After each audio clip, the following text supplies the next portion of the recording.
right, from her country roots to becoming a global icon who united everyone, tonight we remember the rhinestone-studded legacy of Dolly Parton and how she managed to bridge the deepest divides in American culture. Plus, no woman or no women allowed, strict modesty rules, and zero distractions, while a growing number of Christian men are ditching traditional health clubs for new lust-free gyms.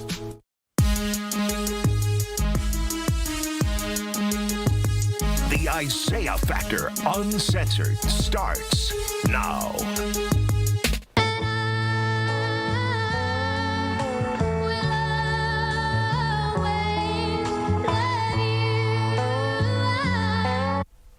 The world is mourning the loss of a true American original today. Country music legend, philanthropist, and cultural icon Dolly Parton has died at the age of 80. But Dolly was always so much more than record-breaking hits. In an era of deep cultural division, she managed to do the impossible, uniting rural working-class communities, pop fans, LGBTQ+ advocates under a banner of big hair, talent, and unconditional love. Tonight, we look back at her legacy and how she became everyone's favorite unifying superstar.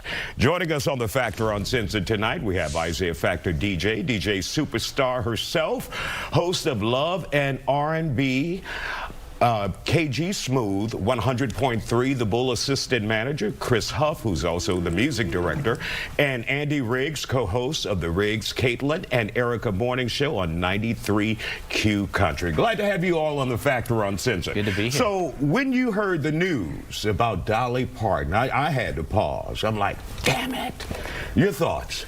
You got to double check it 4, 5, 6 times. Yeah, exactly. These days, you know, because ever since October last year, when her sister said, we've been praying for Dolly. Right. You know, we heard about that, and then she had to go on and make the announcement, I ain't dead yet, I'm just getting my 100,000-mile checkups, you know, so we kind of knew something was up, but we weren't really sure. We talked about it on the Rico Report we do in the mornings, just kind of wondering, why was she pushing so hard? You know, you've given so much, she's such a giver, so we were just like, take a break, Dolly, take a break. So it was shocking for all of us to think. Yeah, to see, I was you know? Devastated. I definitely was not, of course nobody was expecting that, No. but I was like, what? Dolly Parton? Yeah, very tragic. Absolutely. And when we talk about Dolly, she was more than just a country star. She was everyone's star. She crossed all lines. Tell us about that and how she connected with so many people out there. And she was really one of the first just multi-genre superstars. She certainly got her start in country and always kept those country roots. But as early as the mid-70s, when she started crossing over into pop, she was really the first female artist to cross genres and cross bridges like that, and she just never looked back, from pop music to movies to her philanthropy. I mean, she never stopped breaking boundaries. And I love the story about I Will Always Love You with Elvis Presley, how, you know, Elvis loved the song, wanted to do it. His manager was like, well, he needs half of the publishing. She was like, well, that won't happen. And then Whitney Houston recorded it. She made about $10 million off of that song, and then Dolly took that money, invested in a black neighborhood in Tennessee, and created, you know, the house that Whitney built. So she was, everybody loved Dolly Parton. And of course, an incredible businesswoman with Dollywood and keeping the rights to her music, which many artists run into down the line. They've sold their music, their rights, and they're left holding the bag. But she was smart. She made good business decisions. She did. She made good business music, good for herself, good for women. She was a trailblazer for women as well in the music industry, I feel like, and for children and for literacy. Yeah. I mean, you can sign up for her library, the Imagination Library. They'll send you a book every month from birth until you're in school, and that's something that Dolly gave back to the community. She gave over $500 million of her fortune back to people. She didn't count dollars; she counted, you know, gratitude. You know, she didn't make her money on dollars. And one thing I've always was fond of Dolly. She never was ashamed of where she came from. Right. Period. Like she Tennessee. didn't care. Tennessee. The poor no lights. The poor. So I really loved it. And I think Dolly was generally the smartest person in the room, but she was happy not letting anybody know that she knew that. She's like, you guys just go on. but she knew what was going on all the time. And had other people and artists back. You know, I love how she, you know, embraced and talked about, you know, Beyonce when she was getting all of the slack for her country album, Cowboy Carter. And Dolly Parton was on that album, so to get that nod from a country legend, you know, when everybody was on Beyonce's back, I know that had to feel good. Because I'm the only female up here, yes, ma'am. She always said she had to show up like her wardrobe was like a song, like it was her feeling. So I loved how she always showed up and showed out. So I wore my red boots. There you go. There you go. Remembering Dolly. And guys, we shouldn't be, but I was pleasantly surprised the media coverage that she received today. It was on CNN, Fox. Every channel broke in, and it reminded us of just how important she was to us, this country. I hadn't seen anything like that since Michael Jackson. Right. Definitely one of the greats. I mean, period. Yeah. That's how you know you've actually done your job here.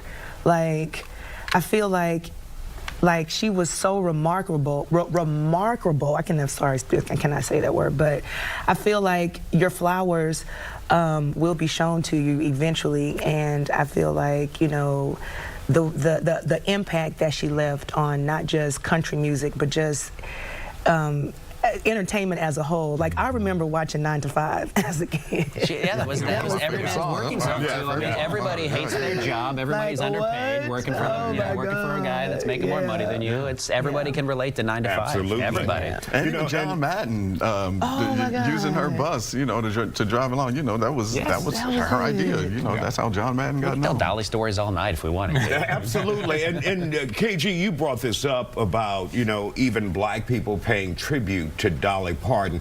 I can remember as a kid, I'm outside in the 70s, and my mom and dad would call me, "Your favorite is on, Dolly Parton." I would run inside and watch Hee Haw. The Grand Ole Opry, just to see Dolly Parton. She was my Michael Jackson before Michael Jackson. I'm a huge Michael Jackson fan. Well, of course. I mean, how did she cross those lines like that, guys? I don't think she had to cross the lines. I think she just was being herself. How did she attract so many people? Her authenticity. She was authentic. She could relate to everybody in the room when she walked in the room. Yeah, period. She's just like me. That's Dolly. She was never anybody. She never put on any airs. Facade or anything. Nothing. Any special tribute you guys are doing tomorrow at radio? Oh, yes, sir. Yeah, tomorrow morning with Riggs, Caitlin, and Erica, the three of us, we'll do a nice tribute to Dolly. Of course, having we had Low this afternoon, having listeners calling up, giving their stories of Dolly, memories of Dolly. I mean, I was lucky to see her perform in Frisco, Texas for the ACM Awards with Garth Brooks. That was amazing back in 2023. So definitely tomorrow morning on 93Q, we'll be paying tribute to the Queen, Dolly Parton. I'll be tuning in. Same on 100.3 The Bull. You know, I was there for those ACM Awards too, and I think the funniest thing about Dolly is she's such a powerhouse. You don't realize when you actually see her, she's 5 foot tall. Like, there's this entourage of people walking by, and you just see all these people. You don't even see Dolly. But she was such a powerhouse. Absolutely. Thank you guys for joining us here on The Factor Uncensored. And of course, as you guys know, Dolly was 80 years old, and we'll be back. You're watching The Factor Uncensored.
is Hammer.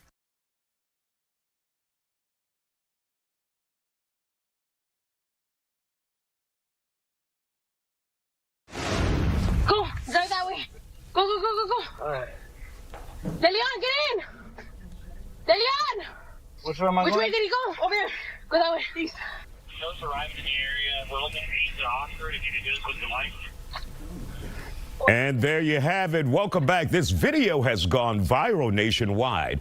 Uber driver Anthony Baines here in Houston found himself in the middle of a police chase, and he was behind the wheel. 2 officers were chasing a suspect who ran away. That's when they flagged down the Uber driver and hopped in his car. He drove them around a few blocks until they spotted the man they were looking for. That's when the officers jumped out of the Uber and ran after the suspect. Despite the help they got from our guy here, the suspect got away. Anthony is here to talk about it. Glad to have you here on The Factor Uncensored.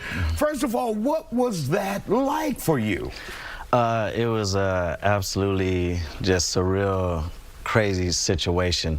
Look, before I start, I just want to say, Isiah Carey, as a Houston native, it's an absolute honor to be able to speak with you. I know you've been telling Houston stories for over 20 years, and you're known for uplifting the community. So as a Houston native, being able to speak with you is just a privilege. Man, thank you so much. I appreciate that. No, I just had to say that. I'm just been watching you for years, so being able to sit in front of you is an honor. I appreciate that. As far as the story, it was absolutely crazy.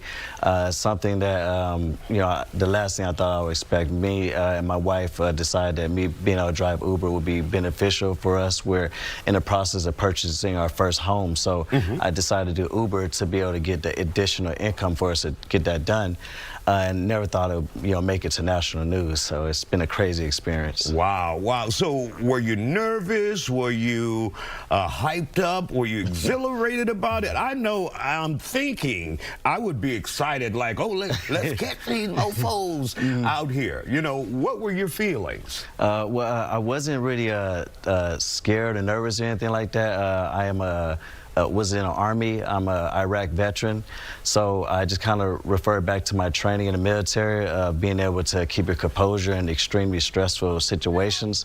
So for me, I just kind of looked at it as being like in an action movie. You know, like I thought about Bad Boys 2. That's the way I saw it, an action movie. Just action movie. Bad Boys 2, Will Smith saying, look, now that's how you drive. That's how you, so I'm like, okay, let me make sure, you know. And were you while you're driving, were you also looking for the suspect? Did they give you kind of a general description? Well, pretty much I witnessed and saw the guy running right in front of my vehicle, so I was able to see the guy. So pretty much I made, you know, visual contact with the guy in addition to the officer. So pretty much when they got in my vehicle and they just, you know, directed me to go after the suspect, we was just looking, you know, they had their lights and we were just looking, and I was just kind of turning throughout the neighborhood just based off of what they think that the direction he went, and we were just searching for him for about 3 to 4 minutes. After that, they got out of the vehicle and continued to pursue the suspect on foot.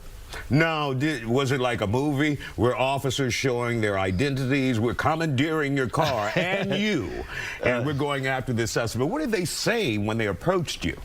It was very quick. You know, obviously there was a sense of urgency given how fast the suspect was running. So they came up to my vehicle, pretty much just opened my door, got in, pointed at the direction the suspect went, and told me to go, go, go. So there was really not too much dialogue. It was just pretty much just they got in the vehicle, pointed. I went to go get the officer's partner. The officer partner got in the vehicle, and then we just took off going after the suspect. So it was a real fast situation. And after it was over, did they ever thank you or give you a tip or something? I would have loved a 5-star review. I would have loved a tip. But unfortunately, they got out of my vehicle and was pursuing a suspect, so I don't think they had much time to do that. So we think someone out there like Edward Pollard, city councilman, should give you a proclamation for being a citizen who is out on patrol and helping out law enforcement officers. Have you received a lot of kudos, people thanking you for what you've done? Yeah, the support's been overwhelming. A lot of people just, you know, just let me know that, you know, it was real brave of me to be able to, you know, put myself on the line. Obviously, if we would have confronted the suspect, who knows what the situation would have escalated too. So just was that a thought that went through your mind? Absolutely. Okay, if we see the suspect, but you didn't, did you feel forced in it at all? Honestly, I was just happy to help. Okay. Once again, I was already trained to do similar things like that, so had I not had that military background or that training, I probably would have been terrified. But for me, I was just very, comfortable in that situation. All right, Anthony Baines. Once again, Edward Pollard or Mayor Whitmire, this guy needs a proclamation for stepping up here in the community. We want to thank you for joining us. Pleasure to meet you, sir, and great job. Still ahead here on The Factor Uncensored. Imagine going 14 straight days in the middle of the summer without power. For people in Gary, Indiana, that is a reality. It is a reality tonight. We talk with someone with a close connection to the city and who just received her power back.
Now. This program is being brought to you by Jim Adler, the Texas Hammer.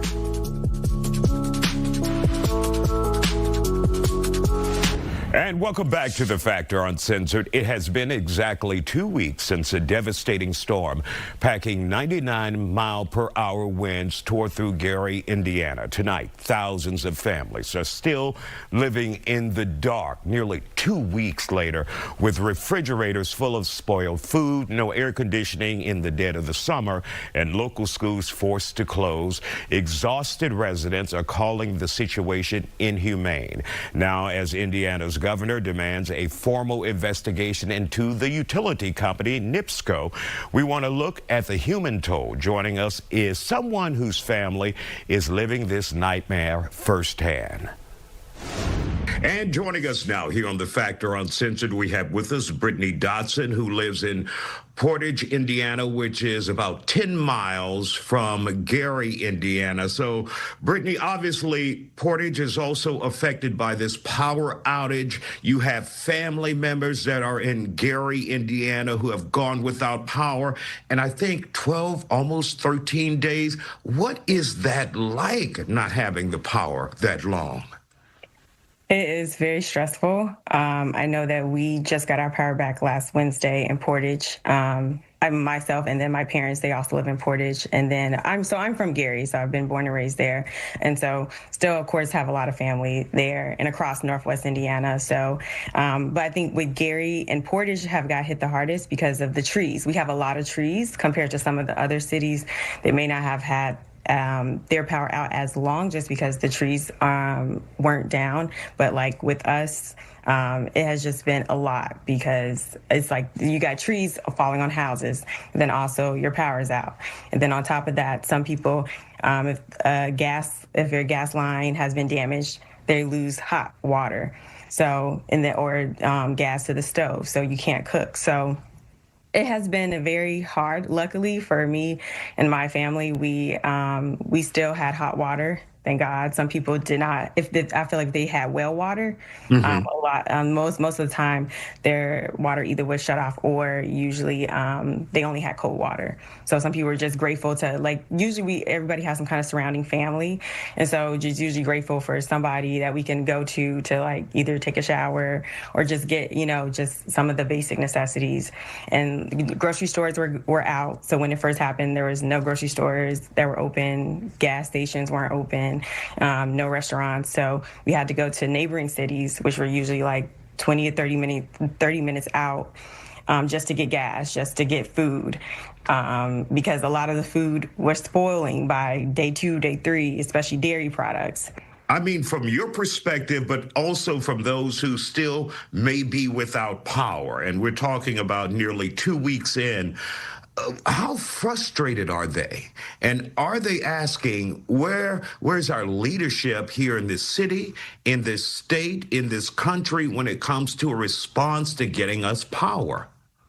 It's very frustrating. It's exhausting, along with the heat. It's hard to stay cool in this type of climate at this time. But I feel like I will say the Mayor Eddie Melton of Gary, he has done a great job at vocalizing that Gary needs help, and across Northwest Indiana. Of course, he's going to advocate for Gary, but also other cities as well. And then also, I feel like the mayor of Portage, his name is Mayor Austin Bonta. He has done a great job at just putting out information on Facebook.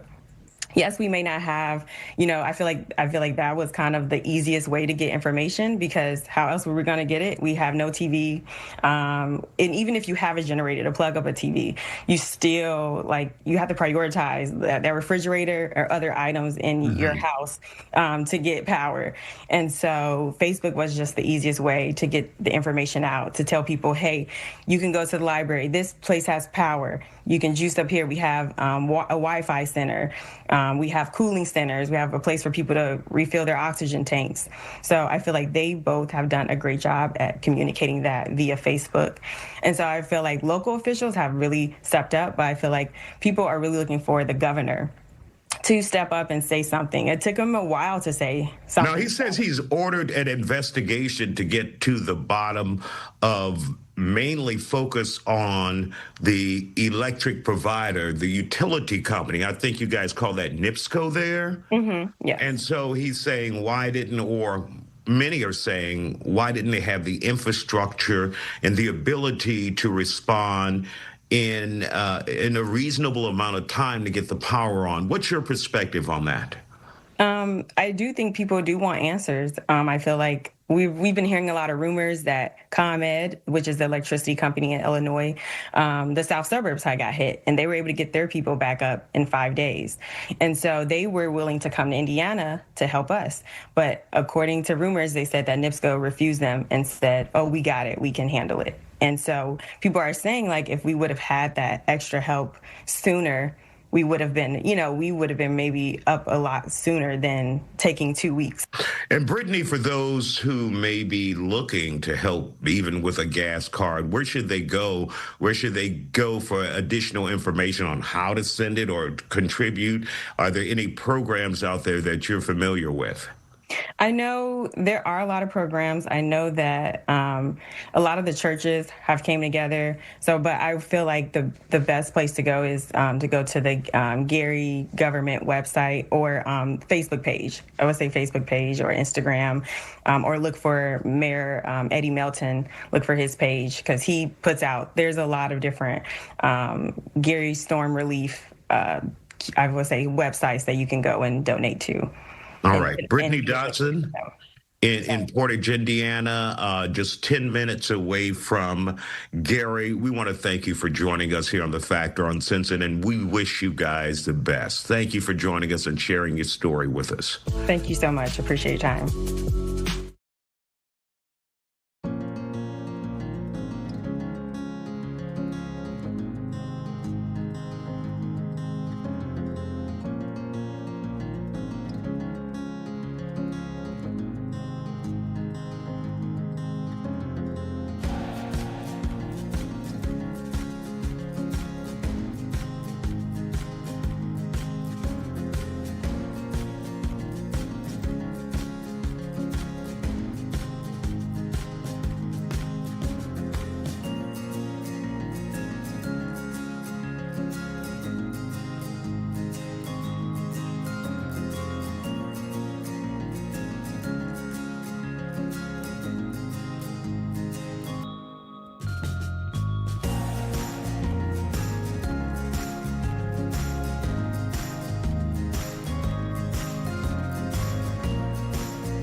Welcome back to The Factor Uncensored. It is Trump time. President Trump is not happy about the trade war going on with Canada, and he's threatening to take out his frustrations on one of the Great Lakes. He says he's giving serious consideration to changing the name of Lake Ontario to Lake America. The president made the suggestion in a social media post. Of course, this is reminiscent of his executive order last year renaming the Gulf of Mexico to Gulf of America. The name Ontario comes from the indigenous people in that area and predates both Canada and the United States. And now you're up to date on Trump time. Is your local gym too much of a distraction? Next, we look at the concept of lust-free gyms. Safe spaces designed exclusively for Christian men who want to focus on their faith and their fitness without temptation. They don't want all that ass walking through there. We'll be back.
You're watching the Isiah Factor Uncensored.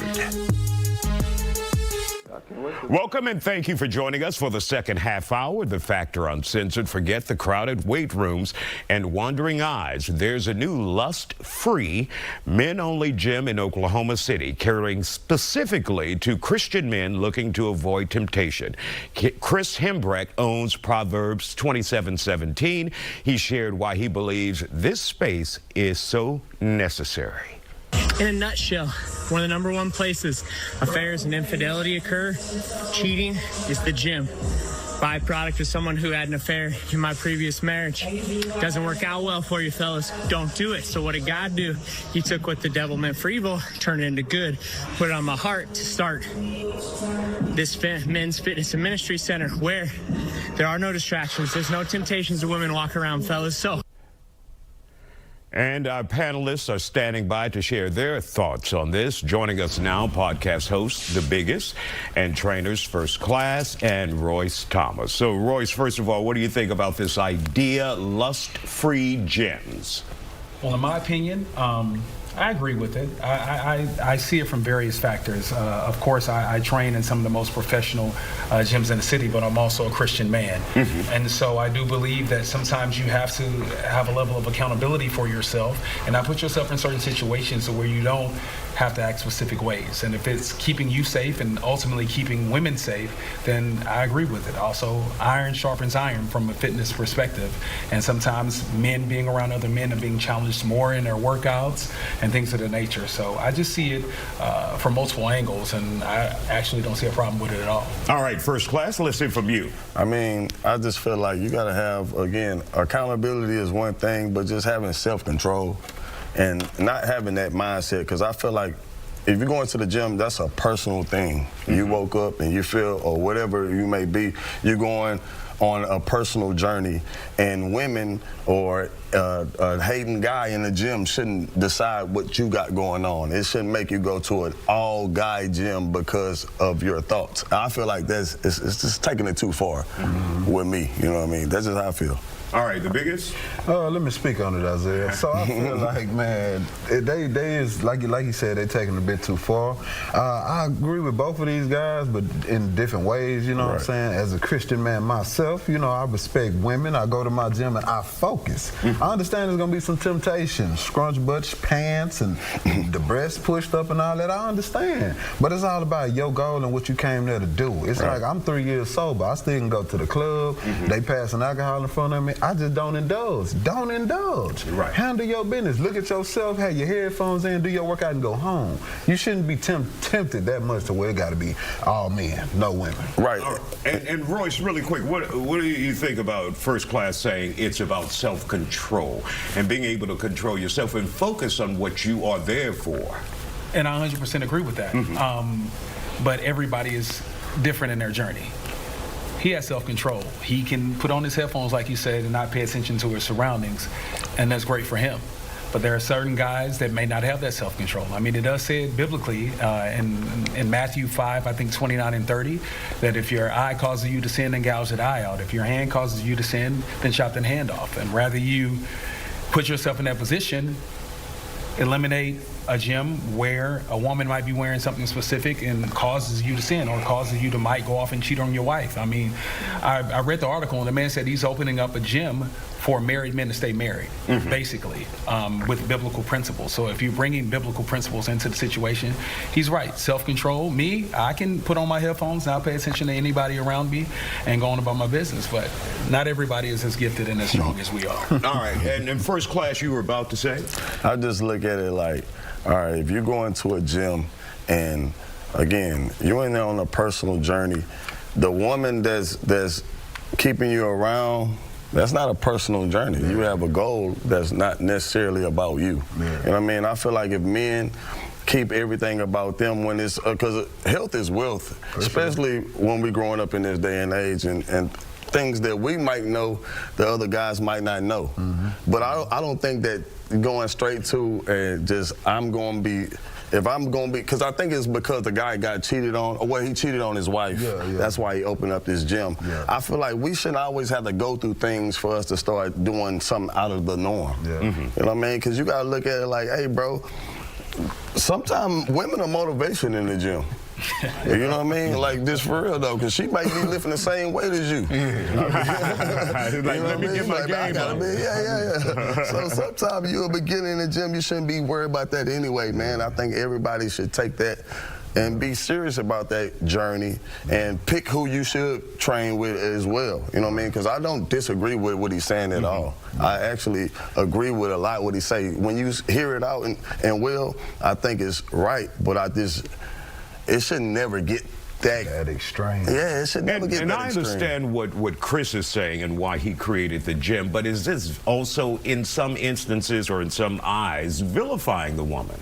Yeah, like y'all a distraction. I can't be around you. No, I mean, you need to be able to focus and do what you came here to do. There's women everywhere. They in the hospital. Now the doctor can't have a nurse? Come on, dog. What you gonna draw the line? I can't do this surgery. There's some women thinking them scrubs. I know one personally. You know what I'm saying? Shout out to you, but I'm just saying, but you're right, though. But I agree. Like, it's some women that might look at it like, why are you even paying that much attention to me? Right. You know what I mean? Like, and I've been on the show with Isiah, and shout out to Kayla G. She would get stares and things like that make you not want to be around men in the gym. But when you be like, I don't want to be around women in the gym, it's kind of like, I don't know about that, brother. That's a little weird. It's real different, man. All right, we want to thank you guys for joining us. And still ahead here on The Factor Uncensored tonight, vandalize AI cameras and neighborhood privacy fears. We take the public's biggest concerns about the flock surveillance network straight to local law enforcement. We talk about that next, not in a snitching kind of way.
Welcome back to The Factor Uncensored. It isn't just happening in one part of Houston. Today, Factor producer Keyshawn Marshall stumbled across a destroyed flock camera right in the heart of the Galleria area. Tonight, as questions mount over privacy and high-tech surveillance, we catch up with Constable Alan Rosen to tackle the biggest concerns out there. We've already reported at least 4 downed cameras in the 3rd Ward area. Let's get to it. There are more than 100,000 flock cameras here in the United States, and many of them are under attack. Just like this one, vandalized on the Loop here in Houston near the Galleria area, cut down and also spray painted over the lens, making sure it's no longer usable for those who are relying on it for fighting crime.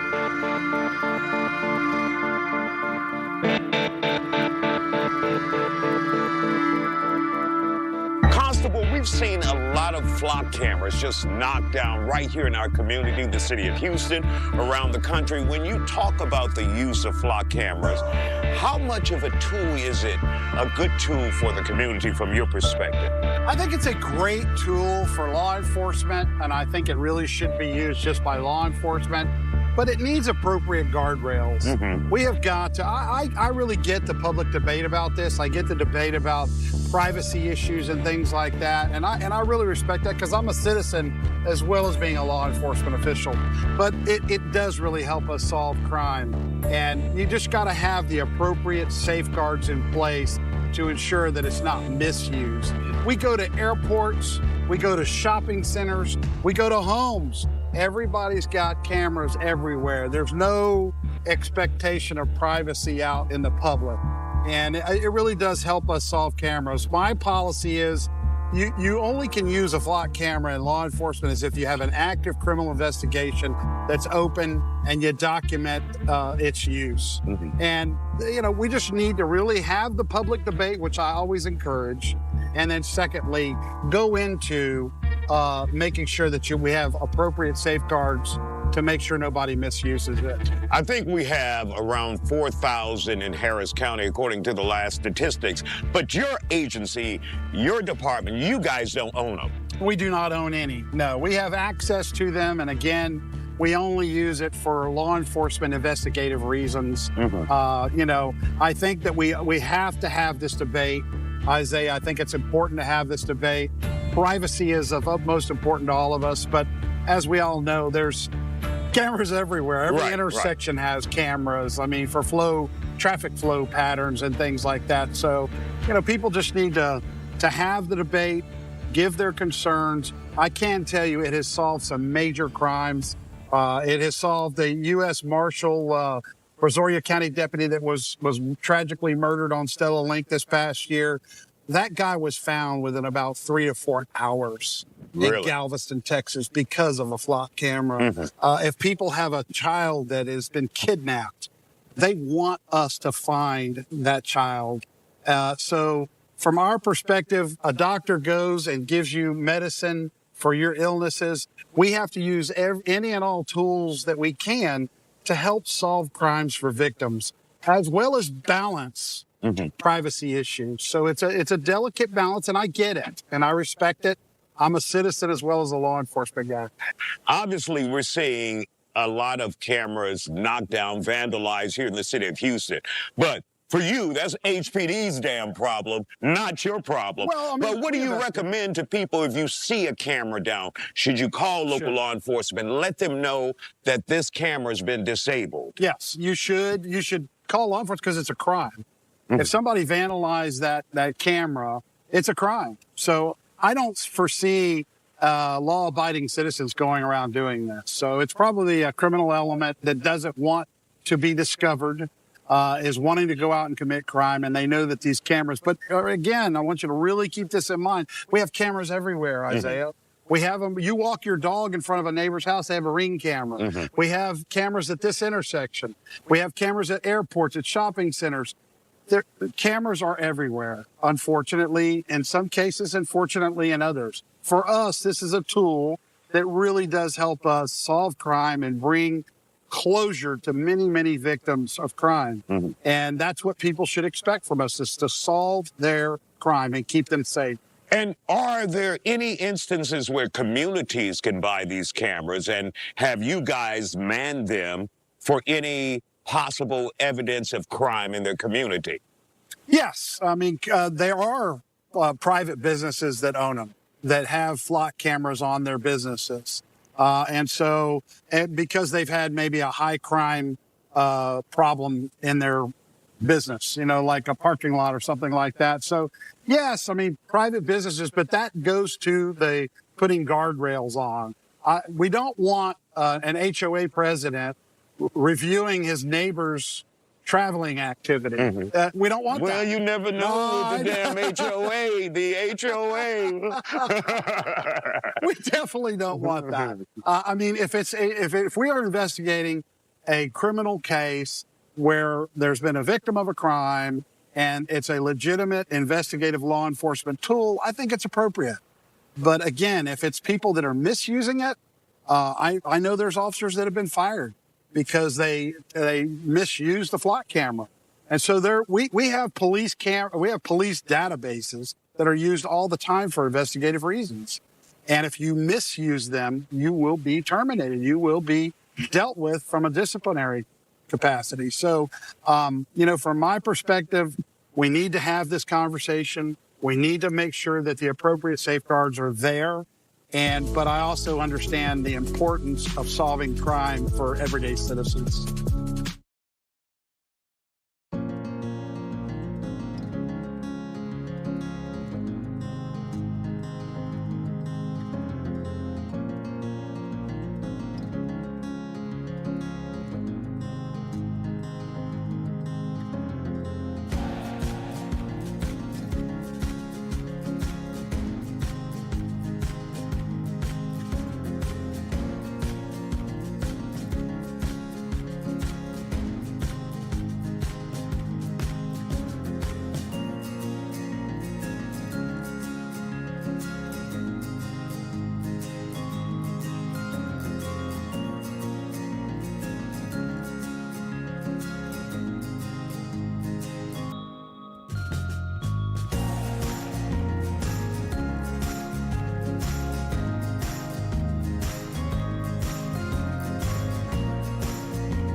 And welcome back to The Factor Uncensored. Could AI replace your real estate agent?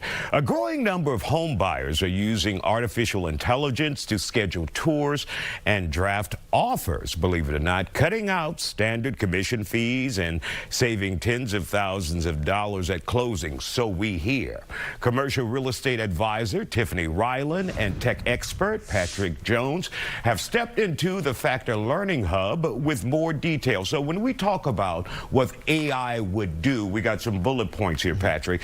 What do we expect from the computer? Yeah, absolutely. So right now with the AI, specifically in real estate, AI AI will now act as your real estate agent. So it will analyze local real estate. It will help save thousands on commission, and it will draft contracts for you, and it will also schedule your walkthroughs in the homes that you're interested in as well. So that's what it's doing today. And I'm trying to figure out, how does this look, Tiffany? How does that look?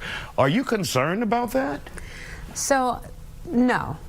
What I think is going to happen is we have to, and we talked about this a little bit off camera, we have to lean more into AI. So we already have a surplus of real estate agents, especially during pandemic. We had a ton of people say real estate's easy, let's get into it. So we and some you're not so proud of out there. And some I'm not so proud of out there. So, you know, we already have a surplus of real estate agents. So what I think is going to happen is we're going to start to come back to that middle. We're going to have a reset, if you will.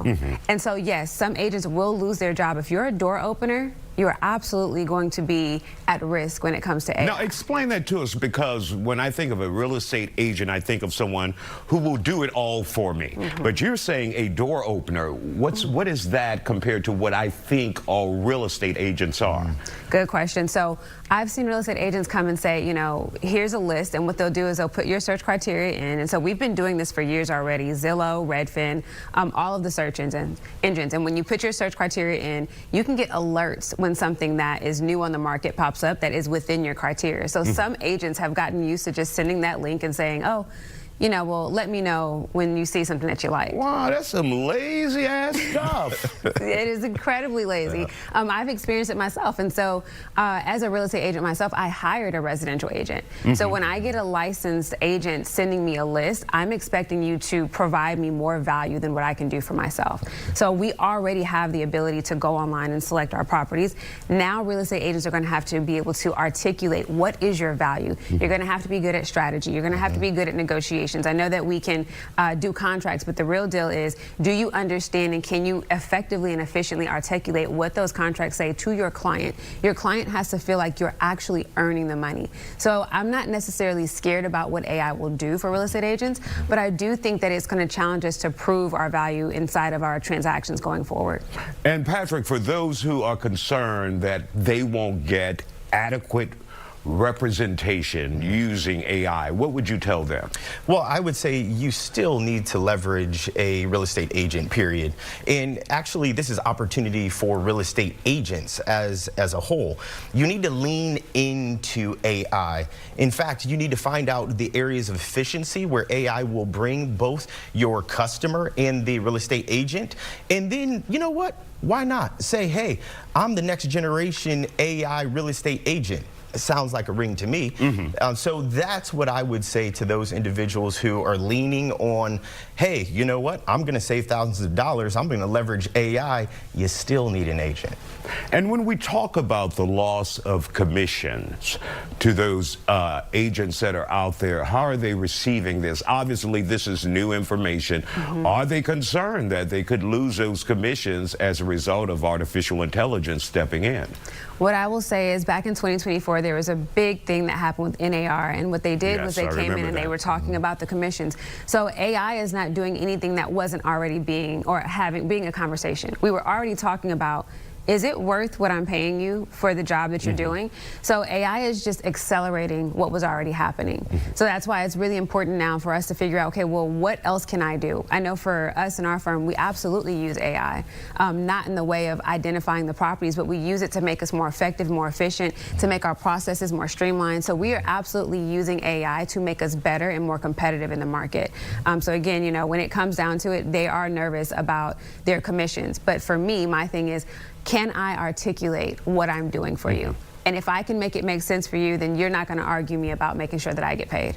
And Patrick, how readily available is this service now when we talk about AI, or is it down the pike right now? So it's actually available right now. There's 2 applications that you can leverage to do just that, right? Act as an assistant to the real estate agent. So it's readily available. One thing that I would say from a cyber perspective, be very careful, because you have to insert insert all of your personally identifiable information, and that is a huge cyber risk. In fact, you would then leverage and lean on an application to be secure. So then when you're uploading all of your bank statements, when you're uploading your social security information, you're trusting that that application is secure.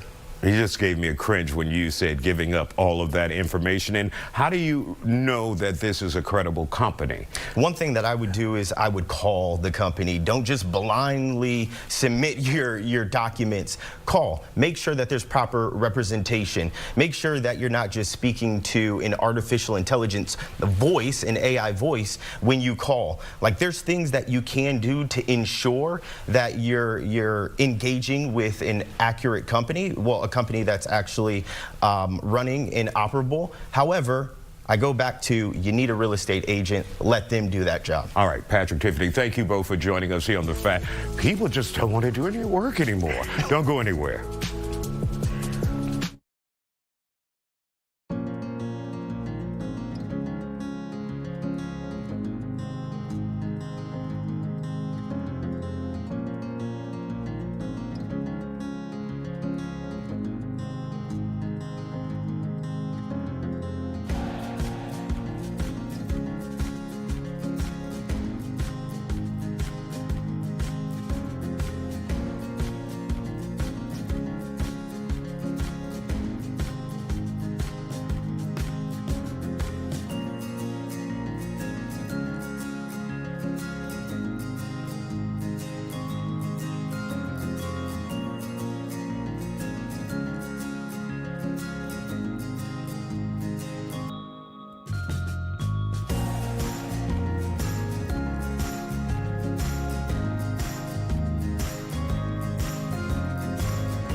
And we want to thank you for joining us tonight. And remember to follow us at our new YouTube page. Sonora Says It's You.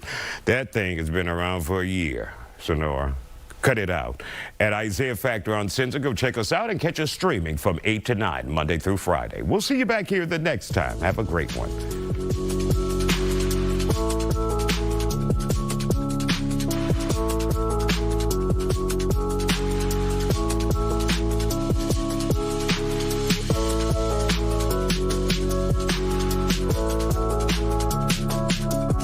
So what if somebody gives you a really expensive gift at work? Is that micro-cheating? And your partner doesn't give it to you. That's right. Everybody get a gift. And that person at work knew you really wanted that. They knew something your partner didn't know. That's cool. I don't know. What do you think? Like, what if they also gave somebody else a gift? Oh, thank you so much. Hold on. Aren't you supposed to be on your health journey? Yeah, you're supposed to be on your health journey. Look at you. Give me this. You don't need this. It's a little sip. No sip. A little sip. A micro sip. A micro sip. A micro micro sipping. That's it. Okay. I'm not cheating on my health journey. Micro cheating. Don't know about that one. Micro cheating is cheating? It's cheating. It's cheating. Oh, we got to talk about this. Let's get into it. Yeah, what's up for a nightcap? Chill, you know, kick back. Welcome to the Nightcap. It's your girl, Carolina Sanchez, and we talking micro cheating. And I've got people in, different phases of their relationships and an expert to discuss. Here for the very first time, we've got Snooty. Hey, girl, welcome. Hey, thank you for having me. Back in the middle, who's already nodding and ready for all this. We got G Main. I'm ready. Behind Bless the Belly. Here for the first time, we've got Jasmine LaCour. Hey, girl. Hey,